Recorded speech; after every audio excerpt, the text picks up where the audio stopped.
고린도전서 3장 4절에서 9절까지 말씀입니다.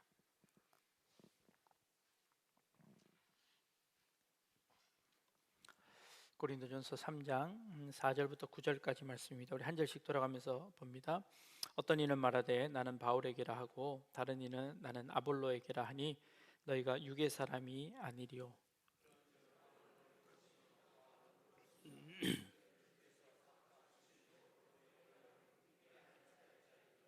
나는 심었고 아볼로는 물을 주었으되 오직 하나님께서 자라나게 하셨나니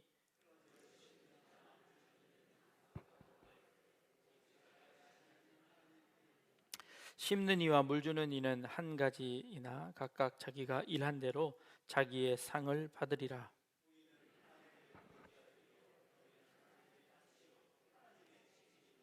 아멘. 네. 교회에서 가장 중요한 직책은 무엇일까요? 교회에서 목사가 제일 중요할까요? 아니면 성도님들이 더 중요할까요? 우리 장로교회니까 장로님들이 더 중요할까요? 희소성의 원칙에 의하면 담임 목사는 1명이고 장로님들은 8명이고 성도님들은 더 많습니다. 자, 이렇게 힌트를 드리면 누가 더 중요할까요? 네. 성도가 없으면 목사가 아무 소용 없을 것이고 또 목사가 없으면 성도들이 뿔뿔이 흩어지기 마련입니다. 누가 더 중요할까요? 좀 유치한 질문입니다. 조금 더 큰 입장에서 한번 보겠습니다. 하나님의 입장에서 보실 때 누가 더 중요할까요? 하나님의 입장에서 보시면 목사가 더 중요할까요? 성도가 더 중요할까요? 하나님께서 성도님들을 올바른 길로 이끌게 하기 위해서 목사를 세우고 그 목사를 통해서 성도들을 돌보게 하셨습니다. 가르치게 하셨습니다. 자, 그러면 누가 더 중요할까요? 네, 성도님들이 훨씬 더 중요할까요? 성도들은 많고 목사는 1명이니 언제나 바꿔칠 수 있으니 성도가 더 중요할까요? 하나님께서는 언제든지 그거 갈고 다른 사람 한 사람만 세우면 되니까 그게 훨씬 편하지 않으실까요? 그런 측면에서 성도가 더 중요한 직책일까요? 같은 질문입니다. 모세가 더 중요할까요? 이스라엘 백성들이 더 중요할까요? 같은 질문입니다. 결국 가나안 땅에 들어간 사람은 누구지요? 모세는 못 들어가고 이스라엘 백성들만 들어갔습니다. 이스라엘 백성들을 가나안 땅에 들어가게 하시기 위해서 하나님께서 모세를 선택하셨습니다. 그리고 그 모세를 통해서 하나님께서 이스라엘 백성들이 훈련받게 하셨고 하나님의 뜻을 알게 하셨고 그리고 결국 가나안 땅에 들어가게 하시는 그 일을 모세를 통해 이루셨습니다. 근데 마지막에 모세는 가나안 땅에 못 들어가게 하셨고 그 다음 여호수아 대타로 여호수아를 통해서 그 일을 감당하게 하셔서 결국 이스라엘 백성들이 가나안 땅에 들어가게 되었습니다. 그렇다고 모세는 온전히 하나님의 도구로만 쓰임받은 것일까요? 그저 하나님의 막대기로만 쓰임받은 것일까요? 그렇지는 않습니다. 평생 동안 모세가 누린 특혜도 대단합니다. 모세가 누린 영광도 대단할 겁니다. 큰 은혜를 모세도 역시 받았을 뿐만 아니라 모세도 그 광야 40년을 통하여서 하나님께서 이스라엘 백성들에게 하시는 일들을 보며 그도 더 많은 성장을 이루어냈을 겁니다. 그런 차원에서 하나님께서는 모세도 목표였고 이스라엘 백성도 하나님의 목표셨습니다. 하나님은 언제나 우리 인간들을 단순히 하나님의 일을 하기 위한 도구로 우리를 사용하지 않으십니다. 하나님은 언제나 우리 인간 자체, 여러분 한 분 한 분들을 목표로 삼으시고 여러분들을 위해서 하나님이 일하시는 것을 믿습니다. 그런 의미에서 하나님께서는 모세도 사랑하셨고 또 이스라엘 백성도 사랑하셨을 겁니다.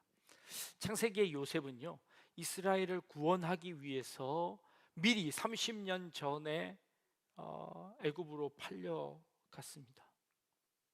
나중에 다 지나고 보니까 하나님께서 이 이스라엘 백성들을 구원하기 위해서 굶어 죽지 않고 살아남게 하기 위해서 먼저 나를 이곳에 보내셨습니다 라고 요셉이 고백합니다.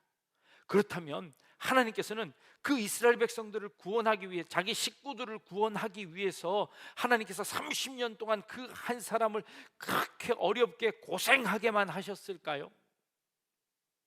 이 사람이 철저한 희생과 헌신으로 말미암아 온 가족들, 70명의 가족들이 구원함을 얻게 되었습니다.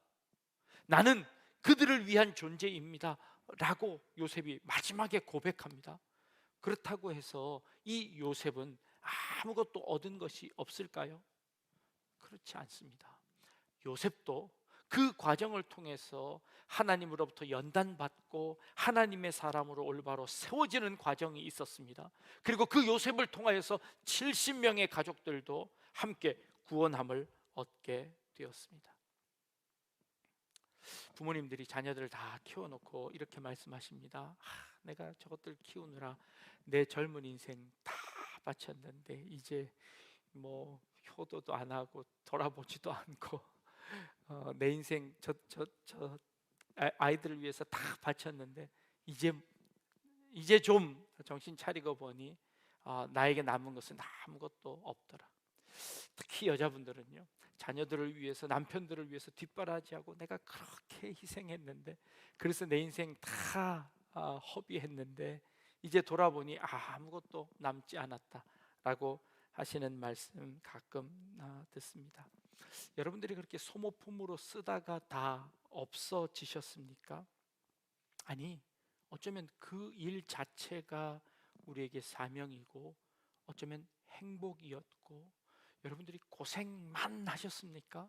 솔직히 그 일 하면서 얻은 기쁨과 그 일 하면서 얻은 축복들이 없으셨는지 우리 자신들을 한번 새롭게 돌아보아야 하지 않을까 하는 생각을 합니다. 성경 말씀에, 신약 성경에 하늘의 밀알이 땅에 떨어져 썩으면 많은 열매를 맺는다라는 말씀이 있습니다. 근데 썩지 아니하면 어떻게 될까요? 한 알 그대로 있는다라고 성경은 표현합니다. 근데 썩지 않으면 한 알 그대로 있을까요? 자, 하늘의 밀알이 땅에 떨어져 썩지 않고 그냥 그 마룻바닥에 혹은 다른 데 있다고 생각해 보십시오. 그러면 그 하늘 밀알 어떻게 될까요? 말라 비틀어져서 그냥 먼지처럼 취급받을 겁니다. 하늘이 땅에 떨어져 썩는 것이 말라 비틀어지는 것보다 훨씬 더 나을 수 있을 겁니다. 아니, 그렇다고 해서 그 하늘의 밀알이 땅에 떨어져 썩는 것을 평가절하하고 싶진 않습니다. 그것은 엄청 힘든 일이고 어려운 일이고 그것을 칭찬받을 만한 일입니다. 그러나 그 일을 했다고 해서, 내가 그 일을 하지 않는다고 해서 나에게 또 다른 영광이 있을 것이라는, 내가 이것을 희생하느라고, 내가 이것을 썩어서 죽느라고 내가 다른 것을 포기한 것이 아니라는 겁니다. 땅에 떨어져 썩는 그것 자체가 나에게 영광이고, 그것 자체가 나의 사명이고, 그것 자체가 우리 사람들이, 우리 인간들이 할 수 있는 어쩌면 최선의 일일 수 있다는 것이죠. 하늘 그대로 있으면요, 내가 그것 감당하지 않았으면 오히려 어쩌면 더 비참한 삶을 살게 되었을지도 모른다는 것을 우리에게 알려주고 있는 것이죠. 그런 우스갯소리 여러분들 기억하십니까? 어떤 한 분이 물에 빠져서 호적거리고 있습니다. 한 분이 열심히 수영을 해서 그 사람을 어렵게 건져냈습니다. 어렵게 건져내고 나서 그 사람이 나와서 하는 말이, 누가 나 밀었어? 라고 하는 것과 마찬가지입니다. 물에 빠진 사람을 보고 누가 날 밀어서 내가 물에 들어간 겁니다. 물에 들어가 보니 나보다 더 허우적거리는 사람이 있어. 그 사람 건져낸 겁니다. 그리고 건져내서 와보니 영웅이 되었습니다. 그런데 억울한 겁니다. 누가 날 밀어서, 나는 그럴 마음이 전혀 없었는데 누가 날 민 김에 가서 사람 구해 온 것이지요. 주위 사람들은 칭찬해야 합니다. 그러나 그 일을 한 사람은 내가 당연한 일을 했다라고 생각하는 것이죠. 오늘 바울과 아볼로가요, 이렇게 이야기하고 있는 겁니다. 나는 그저 심기만 했고 아볼로는 그저 물 주기만 했답니다. 그런데 씨앗이 있어서 나는 그 씨앗을 가만히 가지고 있을 수 없어서 그 씨앗을 심었을 뿐이고, 아볼로는 누가 심어 놓은 그 씨앗이 죽어가니 거기다가 물 준 것뿐인데, 누가 심은 사람이 더 세냐, 물 준 사람이 더 세냐, 누구의 공로가 더 많으냐, 심은 사람의 공로가 더 많으냐, 물 준 사람의 공로가 더 많으냐, 이 교회 안에서 서로 다툼을 하고 싸우기 시작했다는 것이지요. 더 큰 그림은 하나님께서 누구를 통하여 심게 하셨고, 누구를 통하여 물주게 하셨고, 또 누구를 통하여 그것을 거두게 하셨습니다. 그래서 많은 열매들을 맺게 하셨습니다. 하나님의 이 큰 그림 안에 우리는 그저 한 부분을 담당할 뿐입니다. 내가 그 큰 그림을 이해할 수 있는 것도 아니고요, 내가 그것을 다 이해할 필요도 없고요, 하나님께서 내게 주어진 그 상황 속에서, 내게 주어진 그 삶의 그 정황 속에서 나는 최선을 다할 뿐입니다. 내게 주어진 그 사명을 내가 감당하는 것뿐입니다. 그러면 하나님께서 잘했다, 착하고 충성된 종아, 네가 적은 일에 충성했으니 네가 큰 것으로 받으리라 라고 주님께서 축복하시지 않으십니까? 우리는 그 큰 그림을 알 수 없습니다. 그러니 우리는 우리에게 주어진 사명을 감당하는 겁니다. 하나님께서 내게 주신 그 자리에서 내가 최선을 다하는 겁니다. 아니, 내가 이 자리에서 나의 할 일들을 다 하면 그만이지, 그 옆자리에 있는 사람들을 보고 왜 저 사람은 일하지 않느냐, 아니 나는 저 사람보다 더 많은 일을 했다, 나는 그러니 더 많은 것을 받아야 한다, 보상 심리를 가집니다. 아니, 저 두 사람을 비교해보니 저분이 더 큰 일을 하셨으니 우리는 저분 편이어야 한다 하고 사람들이 교회 안에서 그 일들을 가지고 다투고 있는 겁니다. 제가 목회한 지 이제 11년이 되어 갑니다. 정말 얼떨결에 여기까지 온 것 같습니다. 떠밀려서 시작했고, 그리고 시작해 보니 잘하려고 노력했고, 그러다 보니 어려움을 겪을 때도 있었고, 또 힘든 일도 있었지만, 또 돌이켜 보면 힘든 일보다 기쁜 일, 또 행복한 일들이 더 많았던 것 같습니다. 여러분들이 함께 해 주셔서 보람되고 행복한 날들이었습니다. 그래서 하나님께 감사합니다. 그리고 여러분들께도 감사를 드립니다. 사도 바울의 입장도 마찬가지입니다. 바울은 그것으로 만족했습니다. 그것으로 충분했습니다. 하나님의 사역을 감당하는 것으로도 그는 그것이 벅차올랐습니다. 그런데 자꾸 주변에 있는 사람들이 바울과 아볼로 바로 나뉘어져서 싸웁니다. 누가 더 큰 일을 했느냐, 누가 더 높은 사람이냐. 그건 의미 없는 싸움입니다. 그것은 의미 없는 일입니다. 하나님께서 내게 주어주신 그 일을 내가 감당했을 뿐이라는 것이지요. 어떤 성도가 더 큰 일을 했느냐, 누가 더 높은 사람이냐, 제자들은 늘 그것 갖고 다투었습니다. 늘 그것 갖고 싸웠습니다. 아니, 그것은 우리의 소관이 아니다. 그것은 하늘에 계신 하나님께서 거기에 따라서 주실 것이지, 우리는 우리에게 주어진 그 일들을 감당하는 겁니다. 그런 차원에서 여러분들은 여러분들의 삶의 정황 가운데서 여러분에게 주어진 그 일에 묵묵히 최선을 다하는 것, 이것이야말로 정말 하나님의 뜻을 온전히 수행하는 일이라 믿습니다. 뿐만 아니라요, 여러분들은 지금 이곳에서는 성도님들입니다. 목회자와 성도입니다. 그런데 여러분들이 이 자리를 나가시는 순간 여러분들은 크리스찬으로서 믿지 않는 사람들에게 여러분들은 목자가 되십니다. 왜죠? 전혀 믿지 않는 사람들 앞에서 여러분들은 하나님의 자녀로서 그들 앞에 서게 됩니다. 그렇다면 여러분들은 그분들에게 책임을 주어지는 여러분들은 목자가 되는 것입니다. 성도는 항상 이런 이중적인 지위를 가지고 있습니다. 제가 여러분들의 목사인 반면에 저도 하나님 앞에 한 성도입니다. 그래서 여러분들과 목회하며 제 자신이 자라나는 것을 배웁니다. 느낍니다. 그리고 그렇게 저도 변해 갑니다. 마찬가지로 여러분들도 저를 통해서 하나님의 말씀을 듣지만 여러분들이 그 말씀을 통해서 실제로 여러분들이 삶에 나가 세상에 나가서는 여러분들이 목사로서 목자로서 믿지 않는 사람들을 대하게 되는 것이죠. 그런 차원에서 성도의 직은 늘 이중적입니다.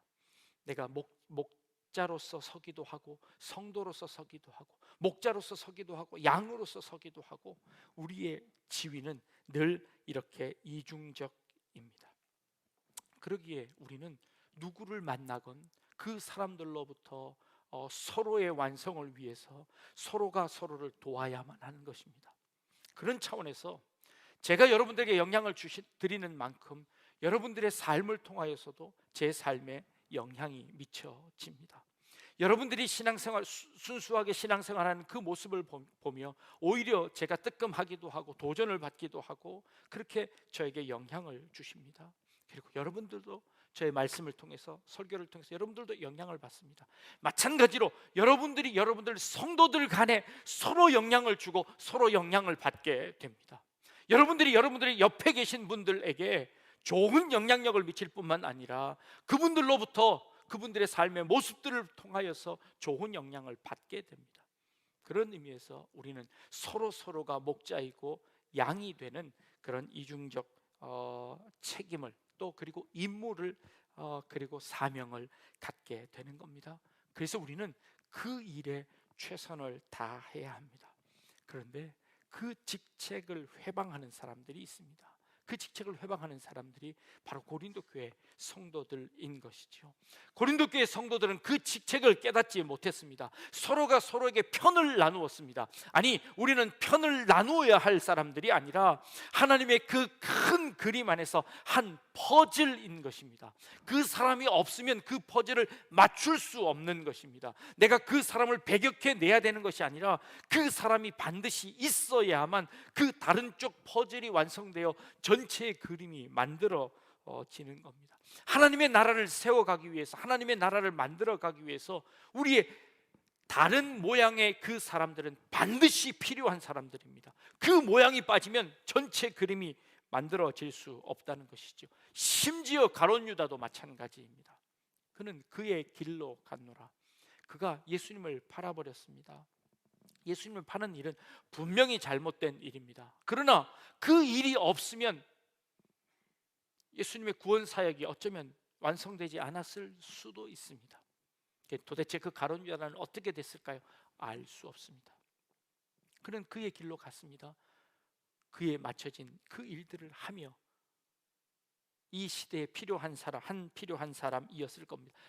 그것에 대해서 잘했다 못했다, 아니, 그 차원을 떠나서 이 세상의 그 모든 것들을 하나님께서는 합력해서 선을 이루어 내십니다. 그 모든 것들을 다 아울러서 심지어 악일지라도 그것까지도 선으로 바꾸어서 하나님께서 그 일을 해 나가실 겁니다. 그런데 하물며 우리 성도들끼리 그 편을 갈라 그것을 나눌 필요가 있을까요? 나와 생각이 조금 다르다고 해서 그것을 제거할 필요가 있을까요? 아니요, 그렇지 않다는 겁니다. 이것은 하나님의 그 큰 뜻을 이해하지 못했기 때문입니다. 그것은 하나님의 그 큰 그림을 이해하지 못했기 때문입니다. 그래서 이 사도 바울이 이렇게 이야기하는 겁니다. 심는 이와 물 주는 이는 한 가지이나 각각 자기가 일한 대로 자기의 상을 받으리라 라고 말씀하고 계십니다. 우리는 하나님의 동역자들이요 너희는 하나님의 밭이요 하나님의 집이니라 라고 사도 바울은 이렇게 우리에게 고백하고 있습니다. 여기에서 이 하나님의 동역자라는 이 단어에 이 해석하는 이 해석이 두 가지로 분분하게 갈리어지고 있습니다.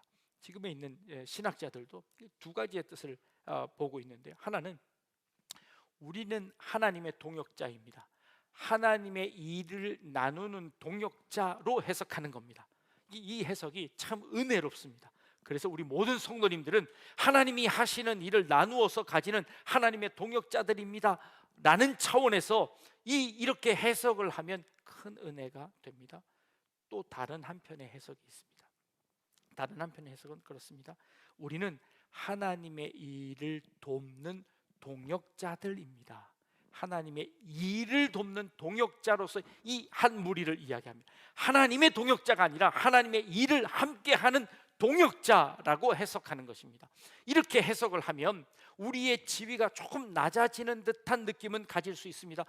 그러나 내가 하나님의 일을 함께 나누어서 하는 자로서 내가 더 큰 일을 했습니다, 더 많은 일을 했습니다 라고 하는 이 교만에서 벗어날 수 있는 차원에서 이렇게 두 가지로 해석을 하게 되는 겁니다. 어떤 것이 더 올바른 해석인지 별로 중요하지 않습니다. 우리가 어떻게 서느냐는 것입니다. 나는 하나님 앞에 분명히 하나님의 동역자로 하나님께서 내게 맡긴 그 사역을 감당하는 자로 섭니다. 그러나 다른 한편으로 나는 하나님의 동역자들이 하나님의 일을 하는 동역자들 중에 한 사람으로서 섭니다. 그래서 나는 그 동역의 그 일들을 깨지 않고 그들과 시기와 질투에 서지 않고 그들과 분당하지 않고 그들과 한 몸이 되어서 하나님의 일을 감당하는 한 부류에 섭니다. 이 두 가지가 동시에 같은 의미로 세워져야 할 겁니다. 그래서 우리는 하나님께서 내게 직접 명령하셔서 그 일을 하지만 그러나 하나님의 일을 이루어내는 어떤 한 동역자 그룹 안에 속해 있는 자들입니다. 하나님께서 모세에게 그 명령을 맡기셨습니다. 그러나 모세는 역시 이스라엘 백성 중에 있는 사람입니다. 그래서 우리는 그런 이중직을 가지고 있습니다. 우리 믿는 사람들은 세상에 속해 있기도 하고 교회에 속해 있기도 합니다. 내가 교회에서는 양이고 세상에 나가서는 우리가 목자로서 그 일을 감당해야 합니다.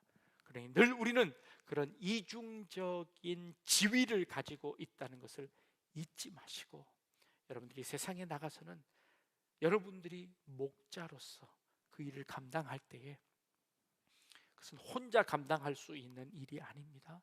우리 크리스찬들이 함께 힘을 합쳐서 그 일을 우리 교회가 힘을 합쳐서 우리 옆에 있는 분들이 함께 힘을 합쳐서 서로가 서로에게 영향력을 주고 서로가 서로에게 영향력을 받고 그리고 그 한 힘으로 그 사역을 감당해 나가는 것이지요. 우리 약대중앙교회가 그리고 약대중앙교회 우리 모든 성도님들이 하나님의 동역자들로 서기를 축복합니다. 아울러 하나님의 일을 함께하는 동역자들로 우리 서로를 격려하며 함께 세워 나갈 수 있기를 바랍니다. 이것이야말로 진정 아름다운 공동체의 모습인 줄로 믿습니다. 우리는 그런 차원에서 하나님의 동역자요 하나님의 일을 함께하는 동역자들임을 늘 잊지 않으시는 우리 성도님들 다 되시기를 주님의 이름으로 축복합니다. 네, 기도합니다. 하나님, 우리를 하나님의 동역자로 세우시고 또 하나님의 일을 함께하는 그룹으로 교회로 우리를 부르셨음을 저희들이 늘 잊지 않게 하시고 하나님께서 우리를 그저 도구로만 사용하시지 아니하며 우리를 목표로 하시고 또 우리를 위한 사역을 감당하고 계심도 잊지 않게 하시며 늘 감사하고 또 겸손한 마음으로 이 사명 잘 감당하는 저희들 되게 인도하여 주옵소서. 감사드리며 예수님의 이름으로 기도합니다. 아멘.